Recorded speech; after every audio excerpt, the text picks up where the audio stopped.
Democrats in the House are moving closer to suing in federal court to obtain access to the full Mueller report, testimony from key officials, and President Trump's tax returns. Joining us now from Rhode Island, Congressman David Cicilline, who serves on the Judiciary Committee and is a House Democratic leader. Congressman, welcome back to Fox News Sunday. Good morning. I want to start where we left off with the immigration issue, this deal with Mexico. This is John Sanders, the acting Customs and Border Protection Commissioner, talking about the issue. We are in a full-blown emergency, and I cannot say this stronger. The system is broken. This ongoing crisis has placed a tremendous strain on our limited resources and operational effectiveness.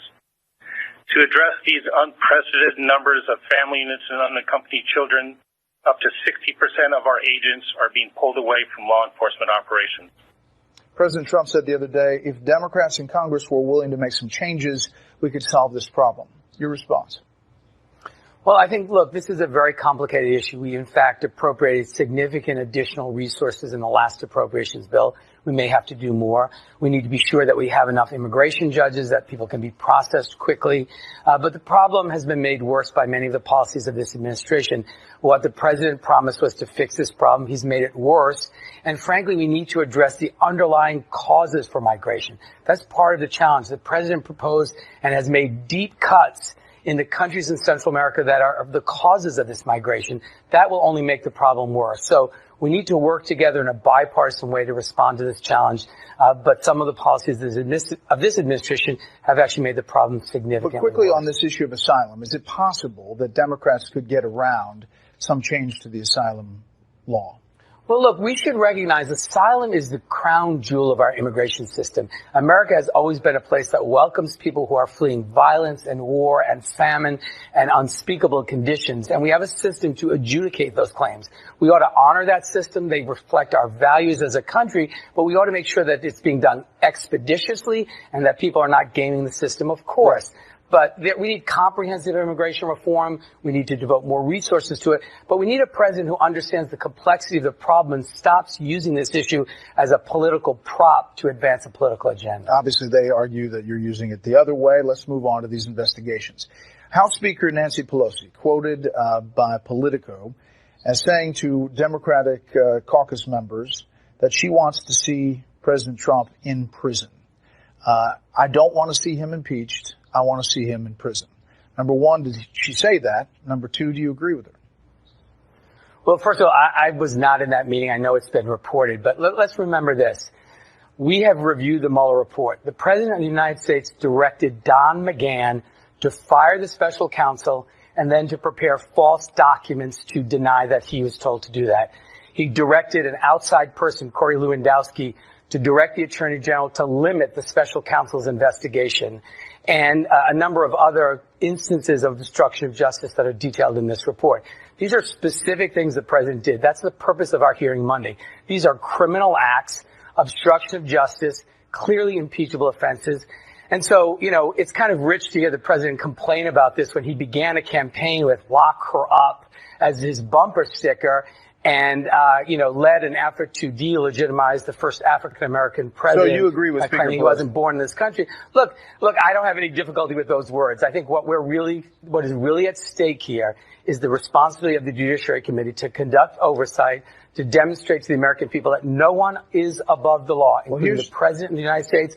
We're going to get to the truth, and we're going to demonstrate that this president must be accountable for his own conduct. Here's the problem. The first line of that sentence, I don't want to see him impeached. Whereas many of the members you're talking about, now up to 59 members who've said publicly they would like to see the president impeached, the speaker is not one of them. So is Jerry Nadler trying to pressure Speaker Pelosi to start impeachment? But I think there's two things that really, there's unanimous consent within the Democratic caucus on two issues. Number one, that we have to continue to move forward on the agenda for the American people. We've passed 250 pieces of legislation that range in everything from legislation to drive down the cost of prescription drugs, to protection for pre-existing conditions, to tax relief for Gold Star families, to child care access for vets, to restoring net neutrality, a really robust agenda to raise family incomes. We've begun work on an infrastructure bill. We've got to deliver on those things. There's also complete agreement in the Democratic caucus that this president must be held accountable, that no one is above the law, that we have a responsibility to conduct oversight, to follow the facts where they lead. But there's not agreement on impeachment. No, we're not going to let the president engage in a cover-up and prevent the American people from learning the truth. Now, there is some discussion about what's the best vehicle to do it. Is it through our normal oversight proceedings, or is it through the opening of an impeachment inquiry? That's really a process question. But what we really want the American people to know is that the President of the United States directed individuals to create false documents, to lie to investigators, to try to prevent this investigation from going forward. Those are very specific Even acts. though the Attorney General came to his conclusion after the Mueller report, and it was his decision to make, according to the rules of the special counsel. No, actually, it wasn't his decision to make. The special counsel says very clearly this is the responsibility of Congress. We certainly know that William Barr auditioned for this job by completing a memorandum of law that suggested the president could never be charged with obstruction of justice, a very expansive view. The president hires him when he hears that wonderful view, and he delivers on that promise when in a very short time he mischaracterizes the special counsel's report. Because he says there was no underlying crime.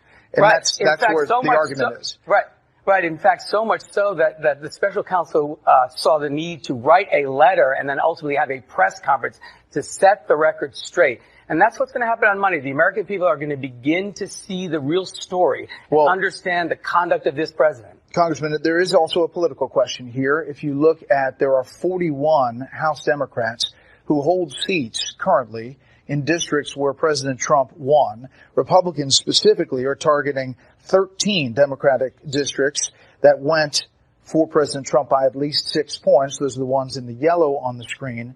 The politics of this, for those folks, impeachment does not play in those districts, at least when you ask them and you get them on the record. Brett, I think that's the wrong question. Look, the Speaker has said, and I agree with her completely, we should never proceed with impeachment for political reasons. We should never refuse to proceed with impeachment for political reasons. This is about defending the Constitution and the rule of law. It's not just about this president. It's about future presidents and how they will regard their responsibilities in office. The American people expect us to hold this president accountable, to follow the facts wherever they lead us. And the impeachment question will be decided by the facts and what those facts require. It should not and cannot be a political consideration. Congressman, I want to ask you about another issue, and that is antitrust. You're going forward with these hearings about Facebook and Google. Why are you setting up this investigation for services that essentially are free and most people like? Well, it's important to recognize this is a broad investigation of the digital marketplace, the dominance of large technology platforms. For example, Google controls 94% of searches on mobile phones.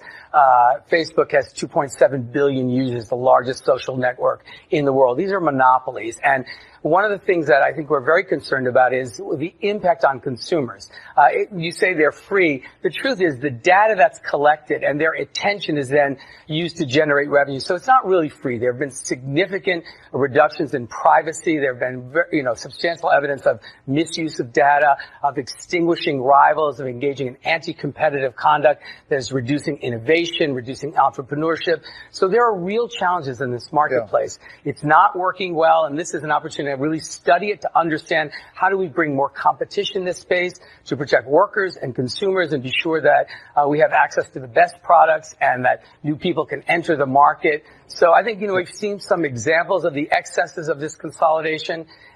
Competition is important. Antitrust applies even when services are free. I guess competition.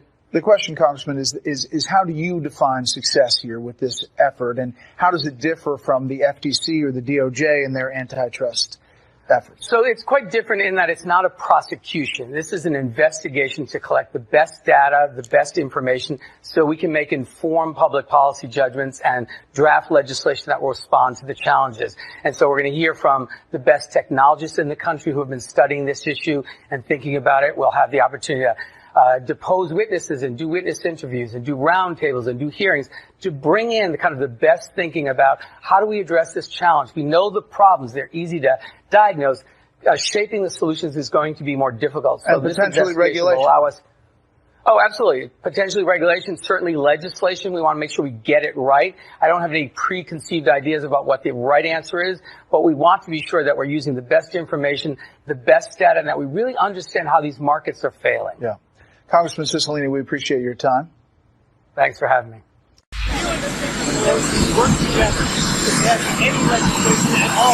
Sure, that's possible. She made horrible statements. She knows they're not true. She said terrible things. So I just responded in kind. I want to do what's good for the country. I think Nancy Pelosi is not helping this country. I think the Democrats are obstructionists. We can pass so many different bills right now. President Trump, before leaving for Japan, on working with Democrats to push through his agenda after he walked out on a meeting with top Democrats to discuss an infrastructure package. House Speaker Nancy Pelosi saying the president had a temper tantrum. It all started when the speaker accused Mr. Trump of engaging in a cover-up earlier in the week, the president hitting back. I was extremely calm. I was probably even more so in that room. So I walked into the cabinet room. You had the group, Crying Chuck, Crazy Nancy. I tell you what, I've been watching her, and I have been watching her for a long period of time. She's not the same person. She's lost it. I pray for the President of the United States. I wish that his family or his administration or his staff would have an intervention for the good of the country. With that, let's bring in our panel. Benjamin Backer is president and founder of American Conservation Coalition, and Isaac Wright is partner at Forward Solutions Strategy Group. Gentlemen, great to have you. Good to be here. Great to be here. Is part of this feud between President Trump and Speaker Pelosi trying to hold off her left flank, which is calling for impeachment, Isaac? No, I think it's being methodical and appropriate about the process. There's 6 ongoing investigations. Those investigations need to run their course and conclude, and all the evidence need to be considered before decisions are made about impeachment or not. Conversations of impeachment right now seem premature until all the investigations have finished. The Trump administration is stonewalling, turning over evidence for these investigations. Let's figure out what it is they're even trying to cover up before we move any further down that course. We heard Speaker Pelosi use a new word this week, cover-up, which seemed to get under the president's skin, but she did not provide the proof. Is that language, Benjamin, designed to appease her most liberal members?